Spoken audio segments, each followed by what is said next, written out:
Badi I love you বদি। আর আমি আমি তোমার দুই গালে হাত দিয়ে বলতাম I love you too Nurjahan. অসভ্য, এটা তো সাহস হইলো কিভাবে হ্যাঁ আমার গালে হাত দেওয়ার? তোমার কি মনে হয় আমি কি সত্যি সত্যি তোমার গায়ে হাত দিছি? হ্যাঁ, এইসব স্বপ্ন দেখো, এইসব স্বপ্ন দেখো না, এইসব স্বপ্ন কখনো পূরণ হবে না।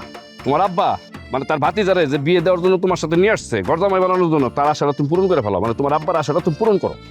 একদম আলতু ফালতু কথা বলবি না। আমি কাকে বিয়ে করব না করব সেটা পুরাই আমার ডিসিশন, তোমার নাক গলাইতে হবে না। ভালো হয়ে যাও বলে দিতেছি। নাক গলানো যার অভ্যাস সে কি কখনো নাক গলানো বন্ধ করতে পারে? হ্যাঁ, আমার চোখে যেটা বাজবে আমি তো সেটা বলবো। বদি, তুই আমাকে না জ্বালায় আমার হাড় মাংস এক করে ফেলছিস। তোকে যে আমি কি শাস্তি দিব তুই কল্পনাও করতে পারবি না। তুমি আর কি শাস্তি দিবা? কোনো উপায় না পাইলে কি করবা জানো? জোর করে আমাকে বিয়ের পিড়িতে বসাবা। তারপরে তারপরে আমার অমতে আমার গলায় একটা মালা পরাই দিবা। আর আমি আমি সারাটা জীবন চলতে থাকবো। তোরে আমি আজকে মাইরেই ফেলাবো।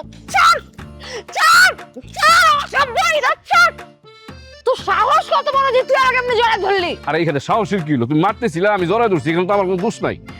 তোরে না আমি খুন করবো। তুই এইখানে একদম যেমনে দাঁড়ায় আসিস স্ট্রেইট লাইন হয়ে দাঁড়ায় থাক, আমি বটে নিয়ে আসতেছি। তোমার হাতেই তো আমি খুন হতে চাই নূরজাহান। এত সময় লাগে নাকি বটি আনতে? তাড়াতাড়ি যাও। ইতর বদমাইশ ছোট লোক একটা।